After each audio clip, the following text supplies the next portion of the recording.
Hello, everyone, and thank you for joining me on my presentation on dependency injection in React. So let's start off with asking the basic question: what is React? React is a JavaScript library for building user interfaces. To me, it feels like a factory for building components. It's declarative. You tell the system what to do, and it figures out how to do it. The benefit is that you don't need to worry about the implementation details of how it handles state. So how can we use this library and still have components that are simple to test, simple to build, and simple to refactor? Well, we need to leverage design principles. One technique that we can leverage is dependency injection. Dependency injection is a form of inversion of control. This means that a component's dependencies are not part of a component's internals. They are defined at the public-facing seam or interface of the component. Dependency injection allows for a decoupled design and makes testing easier. It fosters clear boundaries between components and allows for the simple substitution of one concrete implementation of a dependency with another concrete implementation. So how can we use dependency injection in React? For React, we can use it via the props. Props define the specific dependencies that a component will reference and utilize within its internals. A component's props are arbitrary inputs and can consist of anything from a string, a function, an object, or a whole nother component. Now, the second technique that we can leverage is composition. Composition is a has-a association between objects. Each object is encapsulated, focused on one task, and each object respects the interfaces of the other objects. So how can we use composition in React? In React, we can use the concept of children. Children refers to any JSX elements that the parent nests within itself. It allows a component's parent to swap the component's own children without needing to change the internals of either component. Now, to take these abstract ideas and put them into concrete takeaways, we're going to build a simple web app together. This will showcase these concepts using actual examples. So let's say we're building a website for a pie company so that people can order pies online. We sit down with the client, we ask them what their needs are, and we sketch up a very rough draft of version 1 of the app. We've decided to have an order page where customers can select the type of pie they want, the number of pies, and any customizations, such as making the crust gluten-free, for example.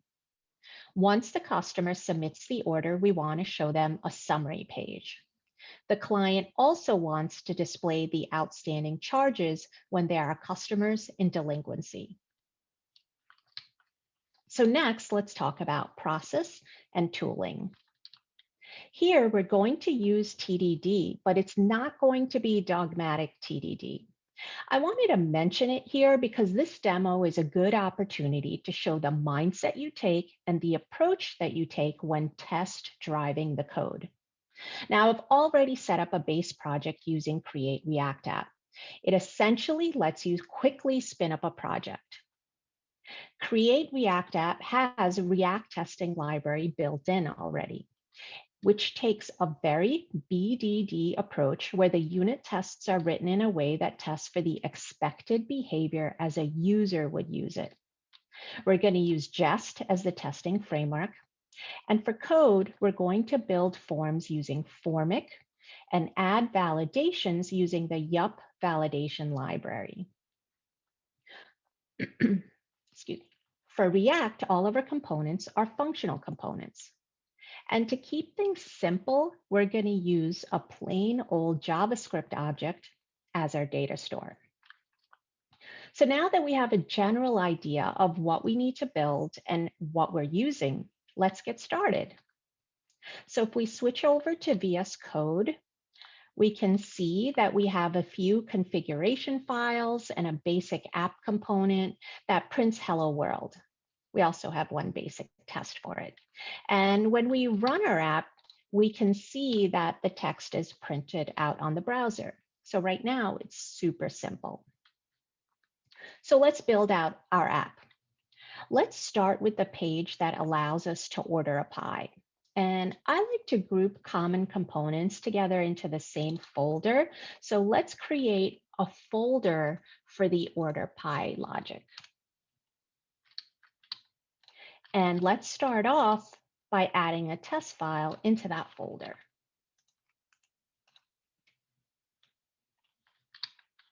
And let's add our first test. So now you can see a template for the test. In Jest, we use the syntax describe to group related tests together and it for the individual test itself. The it is centered around the idea of it should do something. What is the behavior we expect to happen? In terms of structure, tests typically have three sections. The arrange is where you set up the test. The act is where you perform the actions, and the assert is where you confirm expected behaviors. Now, what I usually like to do is start with the act first to focus on what I want to build. Then I assert on the behaviors that I expect to happen, and then I set up the test to get me there. So let's do just that.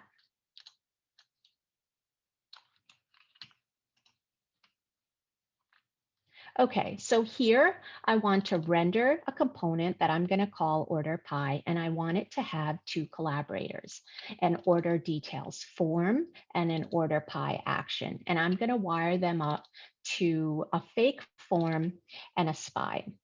And I want to click on the submit button.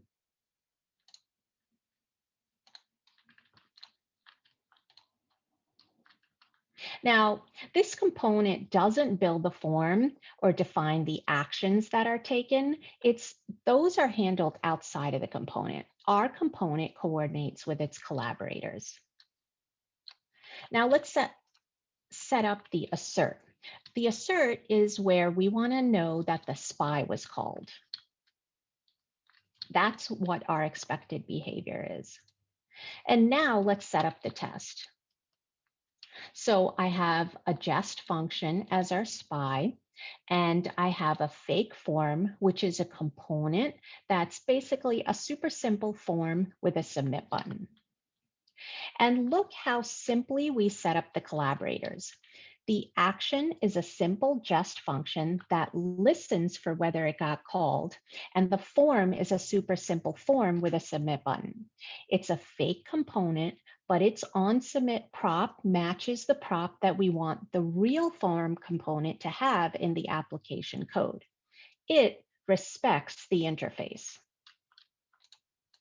So now let's add in what we need. Here are our imports, and we are expecting that our order pie is going to be in the same folder. So our test runner is saying there's a failure. It can't find the component because it doesn't exist yet. So let's create it.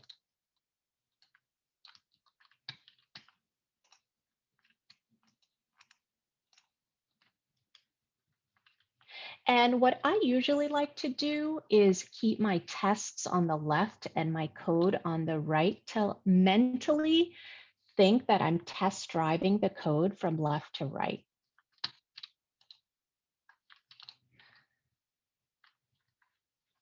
So now we have a file, but we need a component. And looking at our test runner, it still doesn't recognize that there is a file for order pie. And I've noticed this with the runner where sometimes the compiler doesn't detect that a new file was added. So in these situations, I will just restart the runner. Okay, cool. So now our test is failing for a different reason. It found the file, it found the component, but nothing was returned on render. So let's return something.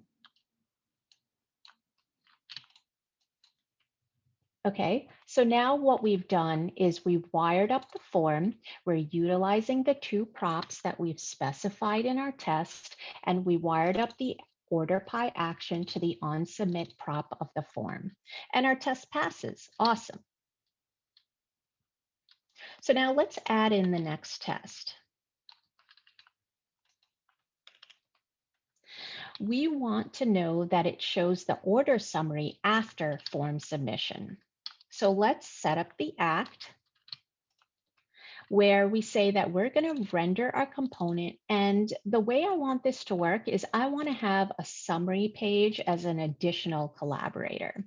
I'm not going to define that summary page. I just want to know that I can interact with it. And when I click the submit button, I want to expect that the order summary is in the results.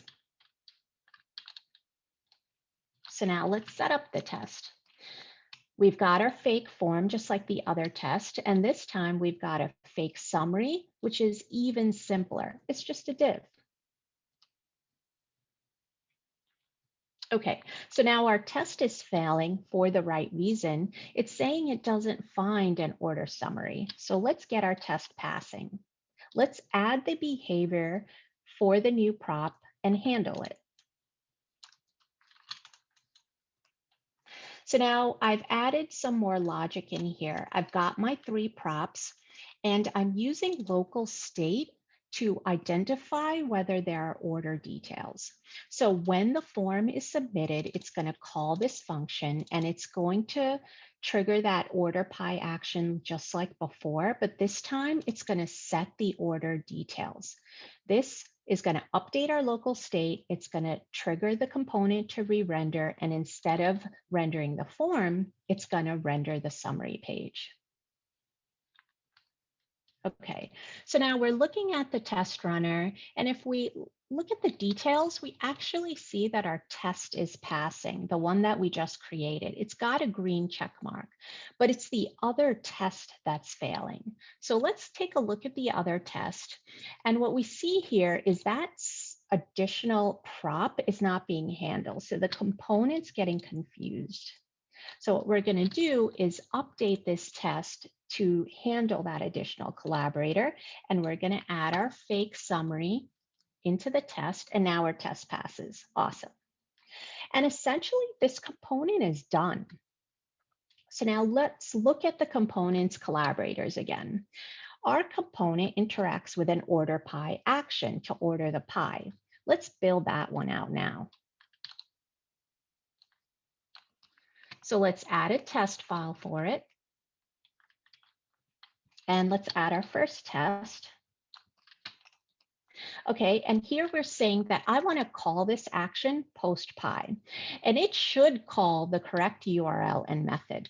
So I have a post pie. I'm going to call the function and I'm going to await it because it's an asynchronous event. And I want to know that fetch was called with this URL and with the method post. And because we're using fetch, I'm going to mock out the calls because unit tests should not be making real endpoint calls.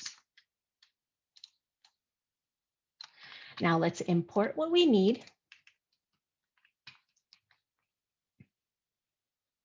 Okay, so it can't find post pie. Let's fix that by adding it.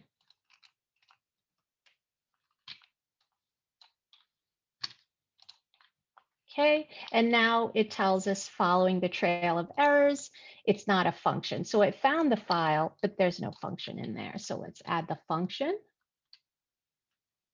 And now it's saying that it doesn't see any calls being made. So let's wire that up.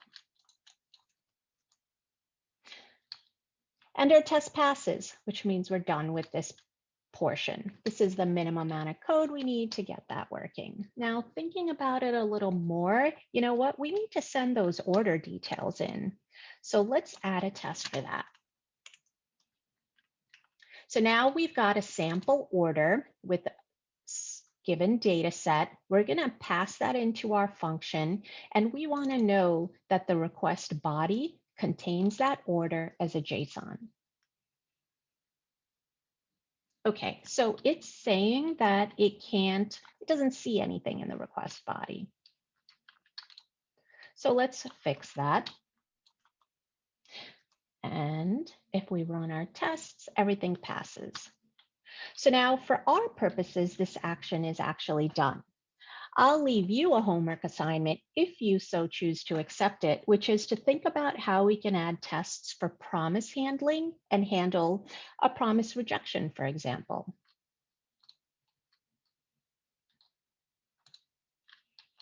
So what's next? Let's look at order pie again.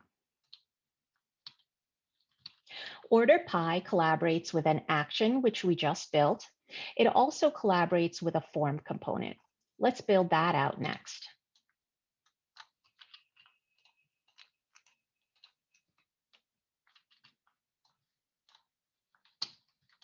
Let's add a test for it. So we're going to call this form component simple pie form. And simple pie form should call on submit when the form is submitted. So we want to make sure the prop we passed in gets called when the form is submitted. Is it using its collaborator correctly? So we want to render our simple pie form. It's going to have one prop and we're going to wire it up to a SPI and we're going to click the submit button. And I want to know that the SPI has been called.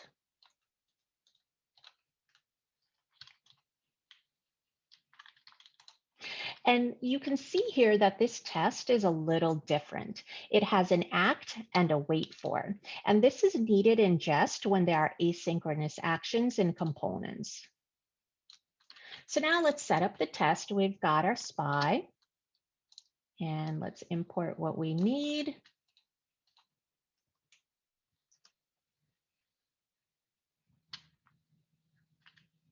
Oh, I've got a syntax error, so let's try to fix that.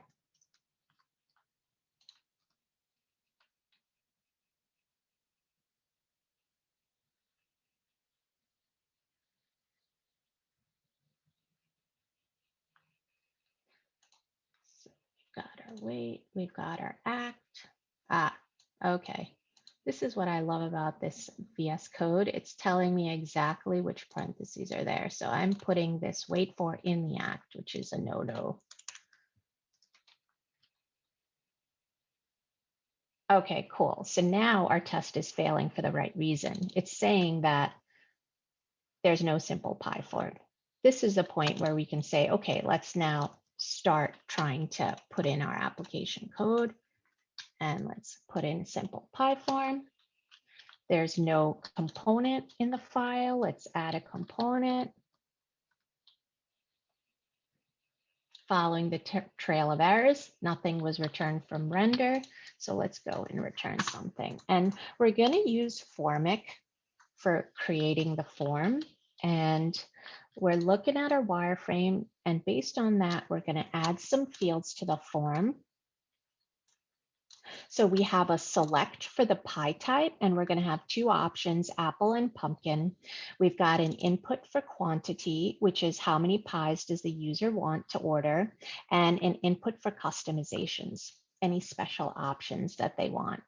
And we've got a submit button.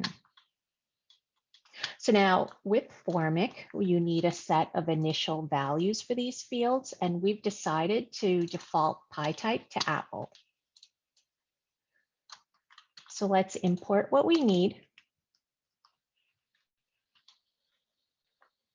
And it passes, awesome. So now we've got a form, but we want to add some validations to the form. Let's actually put this component aside for the moment and build the validation for this form separately. Let's test drive the validations in isolation. So let's add a test file for it. So the first required field is actually pie type. So let's add the test for it. And so we've grouped the tests by the name of the schema, which we're going to call pie order schema, but you'll also see there's a nested describe here. So we're going to group those tests by each property in the schema. So we're saying for pie type, these are the tests. And right now we've added the first test that says that it should accept a string. And this is the Yup validation library. And the way this works is you've got an object with a specific property, and I'm basically putting the pie type as Apple. And when I go and validate the schema, add a specific property, if the result matches what you provided, if the input matches the output, then it considers it's valid. So literally, it's matching apples to apples. Now, if the result is invalid, what happens is it instead returns an error object that's going to have some kind of message like it's required or it needs to be a positive number. So here we're saying for pie type, the word apple is a valid value. So we want to know that if we put apple in, we want to get apple out. Okay, it can't find the schema. So let's get that working by adding in the schema.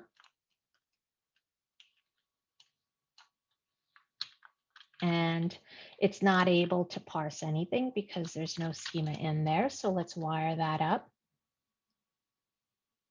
And it's passing. Awesome. So now thinking about it more, we know that we need to make sure it's required, right? So now we've got a test that says it is required. And here the setup looks very similar, except the property is not provided when passing it into the schema. And we're saying that our result should have a message, and the message should contain the word required. Now, I usually like to work with error codes because they're more stable. Error messages are flaky, and if you change the message around a little bit, you don't want the test to fail just because of some wording change. But in this particular instance, all we have are error messages. So I'm just going to look for that one particular word, the minimum base set of information that I need, that I hope is the most stable. That way, if the rest of the message changes, it's fine. Our tests keep passing because it's okay. Okay, so it's telling us that it's not getting any kind of error message back. So let's get that passing by specifying that our property is required. Awesome, it passes. Now, do you see here how we're testing the validations in isolation? We're able to quickly set up a test and test drive the behavior without having to deal with the complexities of a form and its async event handlers. These are super simple tests. So now the next required field is quantity. Let's add in a test for that. And this quantity is going to have its own describe, so the tests are grouped together. And our first test is that it should accept a number. So what we've done is provided a value of 1, and we want to know that we get 1 back. The other thing that I want to mention here is that you see how I've got input as a variable.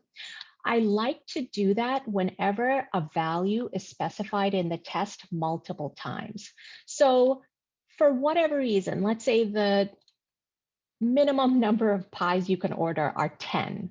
You only need to change that in one spot. All the other places in the test that use it are just going to work. You don't want your test to fail because you forgot to update it in 1 or 2 places. So I really like to do that in my tests, and it's reuse, code reuse. So now, okay, so our test is failing for the right reason because there's no quantity in our schema. Let's add it in there. Sweet, our test passes. Now this property is also required. So let's add in a test for that. the code doesn't say that, so let's make it so. It passes. And thinking about edge cases, we really don't want someone ordering negative pies. We're not really sure how the server is going to handle that. So let's add a test in for that. So now here, what I've done is said that I want to put in -1. And our error message isn't going to say that it's required because we already provided a value, but we want something to tell us that it should be a positive number. So that's not happening. We're not getting that in the test results. So let's fix that. And now, whoops, well, that's cool. Let's ignore that happened. So let's go and get that passing, and it works. Awesome. So now we want customizations to be part of the schema, but it's not required. Let's add a test in for that. And I usually like to go and close down the tests because now I can easily see at what portion of this whole nesting where to put it, where to inject the next test. That kind of helps me see, especially when the file gets bigger. Okay, so there are no customizations. And this test is a little bit different. We're not providing customizations. We're putting nothing in, and we want to make sure we get nothing back. But we want to be able to determine whether that's okay. And our test tells us that it doesn't find any customizations in our schema. So it doesn't know what to do. It doesn't know if it's okay.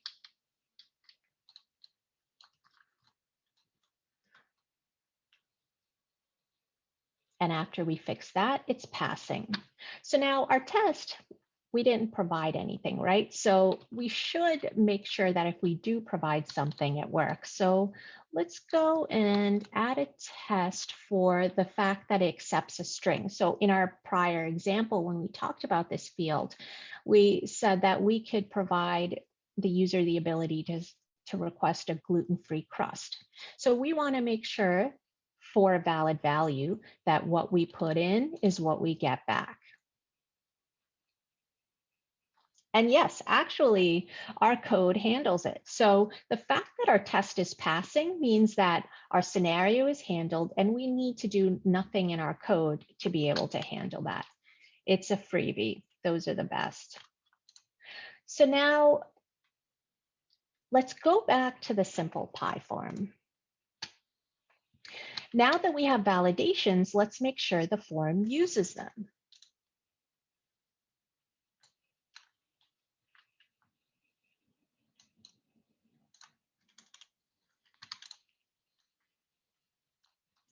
And I'm thinking of a test where we want to make sure it should show the error message when the required field is missing.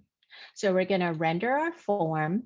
We're going to click the submit button, and we want to make sure that the word required is in the results.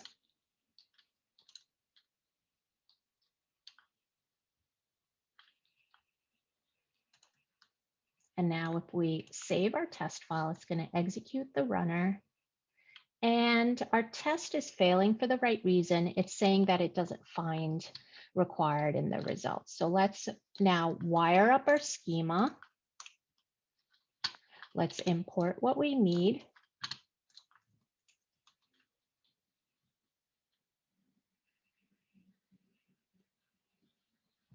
Okay, so now if we look at this closely, our test is not failing. It's the other test.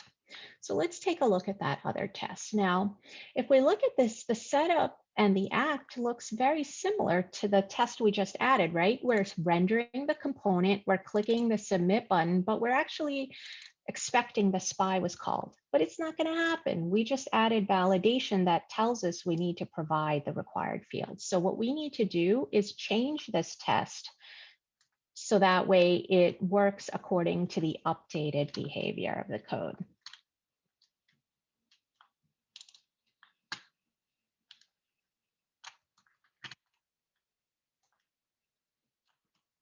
Okay, so now I've split things up a bit, so let's walk through what we've done. So our range is very simple. We're just setting up a SPY and we've got the value we're going to provide to the field as the number 3, as a value of 3.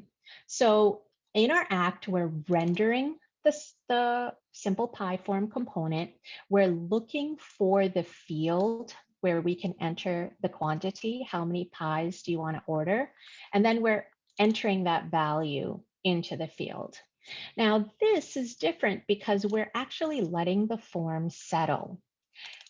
Because we're dealing with forms and formic, we need to allow for the asynchronous handling, right? So since formic does things asynchronously, I want to input the required field, wait for the event to happen, and then submit the form. And whenever you're dealing with components that have any kind of state changes, you have to wrap it in an act. So I want to do the stuff. I want to wait for the form to settle, and I want to wait for the wait before I go submit the form. And then I want to go and check my SPY. And our test passes. Awesome. So now let's pause for a moment. Do you see here how we only set up a couple of tests like these to make sure the validations were wired up correctly in the form? We don't need to test the various properties that were required and their values because we already did those permutations when we tested the schema in isolation.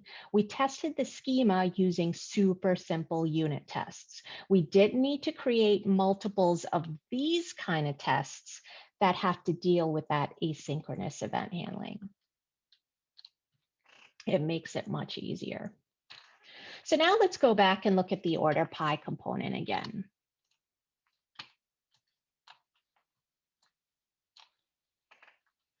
We've built the action, we finished the form, and now let's build the order summary page.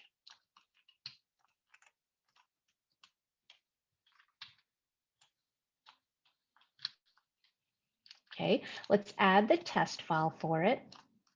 Let's add the test. And so what we're saying is that we want an order summary page component with literally the name order summary page. And we want to make sure that it displays the order details. So if I provide an order and I pass it into the props for this component, I want to make sure that these properties are parsed correctly in the object and displayed somewhere on the page.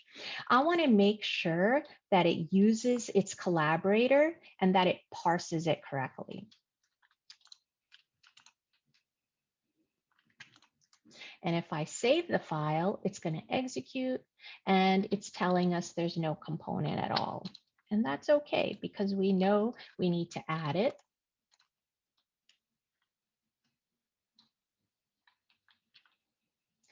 There's no actual component in the file. Following the trail of errors, nothing was returned. And now I'm going to take a look at the wireframe and I'm going to wire up my component, add in the text that it asks for. And I'm going to utilize my collaborator, pull the properties out that I need in the right way and display it into our component, into the content of the component. And our test passes. Awesome. So the next component that we can build is the one that checks for outstanding charges. If the user is delinquent, we don't want them to order more pies. So let's add the first test. And just to make things interesting, I'm going to add another folder for charges and keep those common files together there.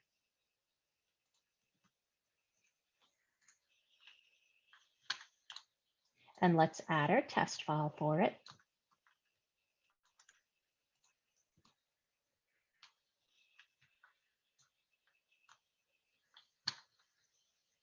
Okay, let's add in our test. And so you can see here that our component is going to be called check for outstanding charges. And I've used another nested describe to group tests that have a common data set. So when the user has no pending charges, it should render the child component. And In our act, we're rendering our component. We've got one prop for payment history. And here you can see our first use of composition. We have a fake component that's nested into our check for outstanding charges. And we want to make sure that we see the fake component being rendered. And the way we set up our data store, our simple JavaScript object, is we have past due bills as an array, but it's empty. So there's no delinquency. So because there's no delinquency, I want to know that the children components are rendered.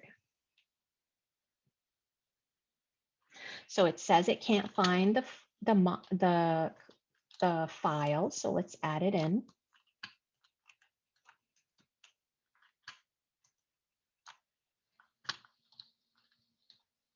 And what we're going to do is show how the children prop is utilized. You can see here that in our test, we never specified any kind of prop called children, but it is available for the component.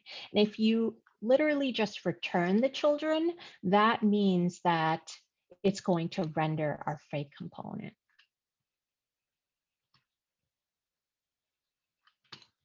Oh, I did not save the file.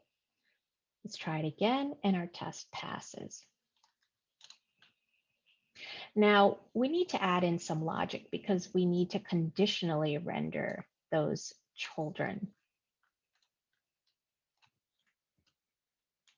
So now here's our other data set.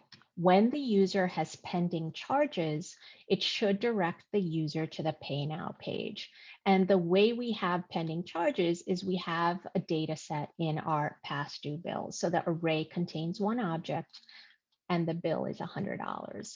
So we want to know this time that our fake component does not get rendered. And we want to know that instead it takes us to a Pay Now page that displays the outstanding charges. And what our test is saying that all it gets is that fake component. So let's add in some logic to deal with that. And now we're actually going to utilize that payment history prop. We're going to look and see if there are past due bills. And if there are past due bills, we're going to render a Pay Now page. Otherwise, we're just going to return the children. Awesome. So our original test passes, and so does our new one. So you can see here how composition gets implemented using the special children prop. It doesn't get specifically defined as a prop, but it is available in the component for nesting. Now, the last component we're going to work on is the app component, where everything gets wired up. And we actually already have a test file for it. This is where it was going and making sure that Hello World was printed out. And we're going to change this test. And we want to know that it shows the outstanding charges. So in our fake data store, which we've just passed in as a prop, and it's a simple JavaScript object with $100 delinquency, we want to know that our outstanding charges is displayed, and it's not. So let's fix that.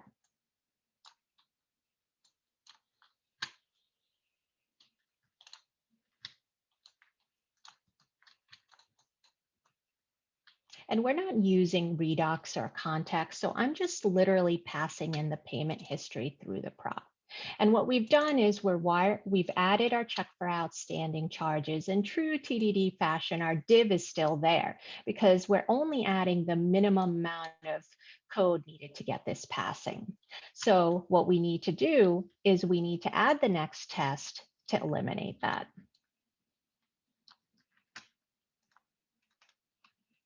So here we want to know that when a user is not in delinquency, it should allow them to order pies. And that's not happening. So let's fix the code.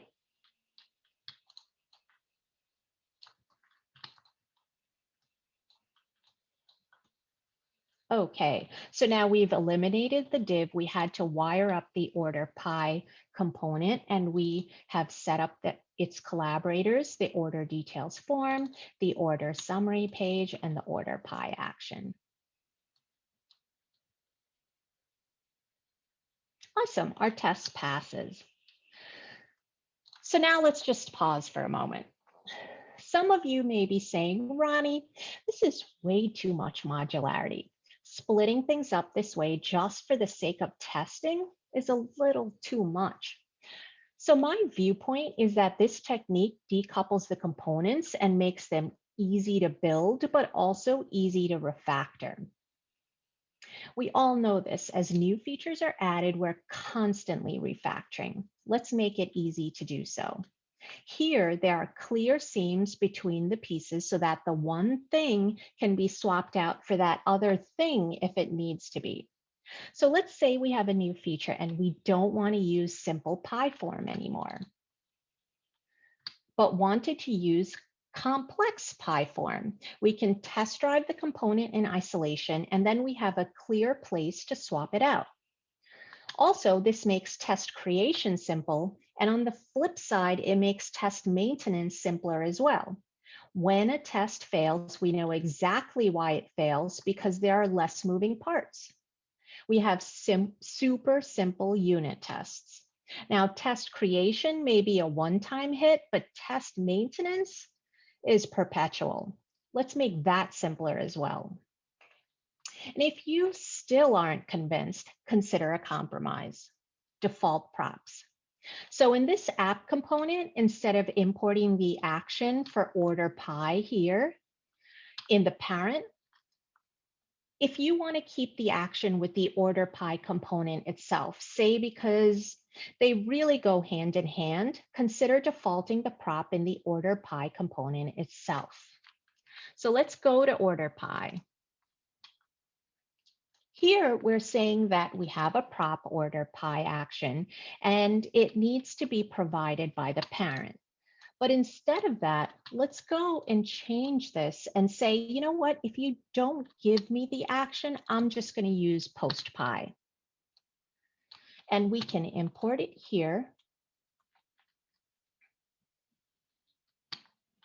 And the test still passed. The benefit is that the form will do the import, but still keep the action at the public facing seam, so you still have decoupling. In the test, you can swap out the prop with a simple spy or a mocked version.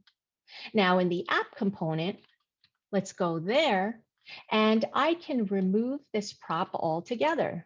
The parent doesn't need to worry about how to define it. And everything still works. So now if we launch the app, we can see that the order form is now displayed. Now it's definitely not beautiful. Once the designers come in and do their magic, it'll look a lot better. However, we can put on our QA hat and test things out and confirm that things are working. So if we click submit, we can see our required message, and that's great. So now let's try to order 3 pies. Ooh, found a bug. Okay, so let's take off our QA hat and put on our developer hat. I don't think this is a problem with the form. It seems like this schema is detecting that there's bad data because it's clearly yelling at us. But the message is not user consumable, right? If a user saw this, they would think that the app is broken. So let's fix that.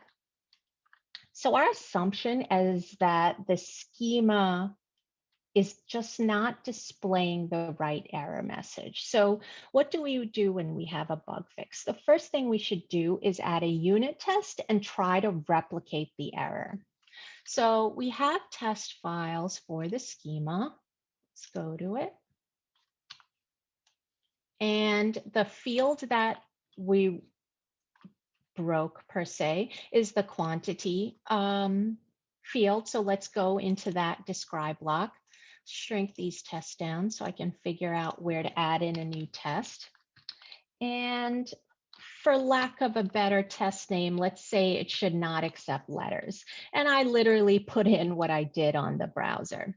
And we want to make sure that, we don't want to see that whole NaN thing, but I want to know that it should say like a number is required. That would be useful to the user.